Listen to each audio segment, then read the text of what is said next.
মঙ্গলবার বিকেলে যাদবপুর লোকসভার তৃণমূল প্রার্থী সায়নী ঘোষের সমর্থনে বারুইপুরের শঙ্করপুর ১ নম্বর পঞ্চায়েত এলাকায় এক জনসভায় আসেন নগর উন্নয়ন মন্ত্রী ফিরহাদ হাকিম।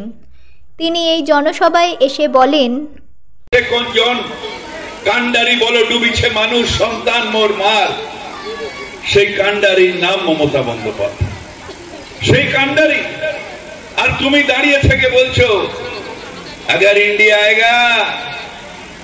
इंडिया आएगा तो आपका संपत्ति सब वो घुसपैठिया को मुसलमान को दे दिया जाएगा। अगर इंडिया आएगा तो माँ बहन का मंगलसूत्र लेके जिन लोग का बच्चा ज्यादा होता है उन लोग में बांट दिया जाएगा। आमी फिरहाद हाकिम আপনাদের কাছে এইটুকু বলতে পারি যে মায়ের কাছে শাঁখা সিঁদুর আছেন, মঙ্গলসূত্র আছেন, আপনাদের মঙ্গলসূত্র, আপনাদের শাঁখা, আপনাদের সিঁদুর, এটা ফিরহাদ হাকিম যে ভাই, সেই ভাইয়ের একটা গর্ব। এর জন্য যদি প্রাণ দিতে হয় প্রাণ দেব, কিন্তু আমার একটা মায়েরও শাঁখা সিঁদুর মঙ্গলসূত্র এটা যাবে না, যাবে না, যাবে না। মোদিজি তোমার ক্ষমতা নেই এইটাকে কেড়ে নেওয়ার, এটা আমাদের কাছে সম্মান। মায়ের ছাপা হাত মাথায় সিঁদুর, বোনের মাথায় সিঁদুর, এটা আমার কাছে সম্মান।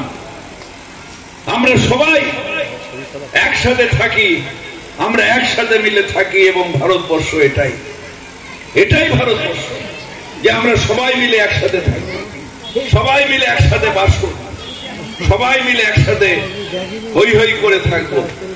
এত বছর স্বাধীনতার ৭৫ বছর হয়ে গেছে, ৭৬ বছর, কোনোদিন তো এই ভাব আসেনি, কোনোদিন তো আমরা ভাবতে আসিনি যে কে, আমি বিশ্বাস করি, আমি চেতনায় বড় হয়েছি, আমার পাড়ায় থাকে, আমরা কোনোদিনই বিশ্বাস করি যে একটা আলাদা কিছু হতে পারে। ধর্ম কি? ধর্ম এই যে নামাজ পড়ছেন অনেকে, মাযহাব অর্থাৎ আমার ধর্ম আমার আত্মাকে শুদ্ধ করার জন্য, ধর্ম রাস্তায় নামানোর জন্য নয়, ধর্ম ভেদাভেদের জন্য নয়। আপনি ভোট চাইবেন আপনার কর্মের ওপরে। তৃণমূল কংগ্রেস কাজ করেনি, আমি ভোট দেব না। তৃণমূল কংগ্রেস কাজ করেছে, আমি ভোট দেব। সিপিএম কাজ করেছে, করেনি, আপনারা সরিয়ে দিয়েছেন। কর্মের ওপরে ভোট, ধর্মের ওপরে ভোট হয় না। আমি রাম মন্দির বানিয়েছি তাই আমায় ভোট দাও। তুমি রাম মন্দির বানিয়েছো, আমার কি? একটু মনে করিয়ে দিই, अच्छे दिन आने वाले हैं। 14 সালে মনে আছে, अच्छे दिन आने वाले हैं। আমিও ভেবেছিলাম 10 বছর আগে, ওরা অনেক ছোট ছিল, 1 পয়সাও 15 পয়সাও কারোর অ্যাকাউন্টে আসে।